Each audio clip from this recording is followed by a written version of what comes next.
নন্দীগ্রামেও হারিয়েছি, এবারে ভবানীপুরেও হারাবো, ভবানীপুরেও হারাবো।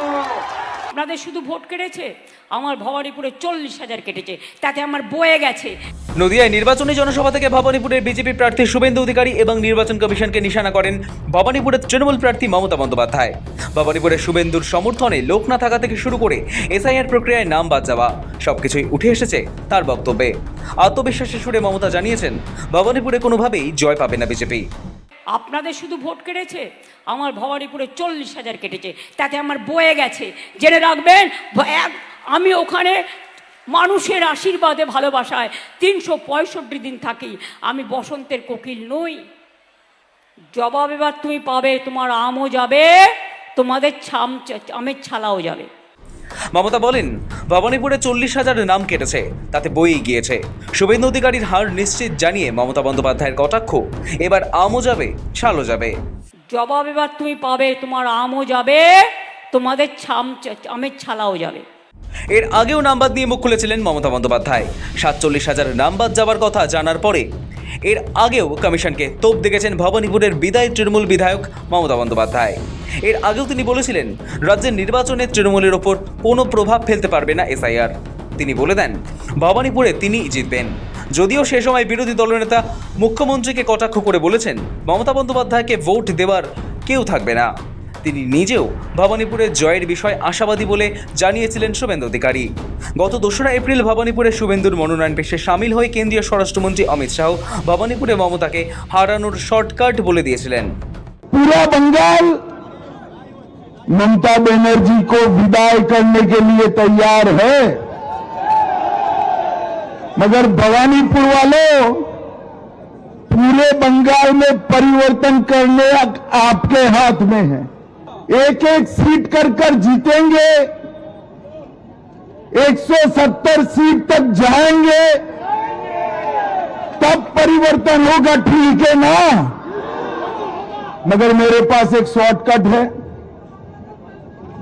अगर भवानीपुर वाले एक ही सीट जिता दे तो परिवर्तन अपने आप हो जाएगा। সোমবারও ফের একবার ভবানীপুরে মমতাকে হারানোর হুঙ্কার দেন শুভেন্দু অধিকারী।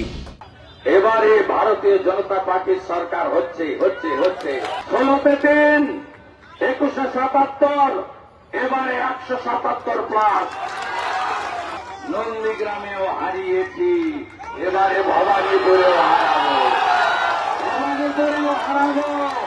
দেখুন, উনি জ্যোতিষী, ফ্লপ জ্যোতিষী। ওনার প্রথম কমেন্ট করার আগে কোনো একটা ফুটপাতে টিআপিকে নিয়ে বসা উচিত। 2021 সাল আপকি বার 200 পার, সরকার গড়ছি, হাত নাড়তে নাড়তে বিজেপিতে জয়েন করলেন, 77-এ থেমে গেছেন, আজকে সংখ্যাটা 60। 2026 বিধানসভা নির্বাচনের পর ওই সংখ্যাটা গিয়ে 26-এ দাঁড়াবে। পাশাপাশি 23 সালে বললেন পঞ্চায়েত নির্বাচনে জেলা পরিষদ জিতব, পূর্ব মেদিনীপুরটাও হেরেছেন। প্রত্যেকটা জেলা পরিষদ মানুষ তৃণমূল কংগ্রেসকে জিতিয়েছে। 2024 লোকসভা ইলেকশনে ওনারা বললেন যে বাংলা থেকে বিজেপি সিট বাড়বে। সব দিল্লির নেতাদের ডেলি প্যাসেঞ্জারি হলো, শুভেন্দুবাবুদের ফ্লপ জ্যোতিষীগিরি হলো। দিনের শেষে দেখা গেল বিজেপির আসন কমে গেছে, তৃণমূলের বেড়ে গেছে। এবারও লিখে রেখে দিন, শুভেন্দু অধিকারী 2টি সিটেই পরাজিত হতে চলেছেন। বিজেপি 26-এর উপর 30 পেতে গেলে যে বিরোধী দলনেতা পদটা পেতে হয়, 30 পাওয়ার জায়গায় বিজেপি নেই। তাদের দলের অভ্যন্তরীণ রিপোর্ট বলে যে 45-এর কমে দাঁড়িয়ে রয়েছে তাদের উইনিং সিট।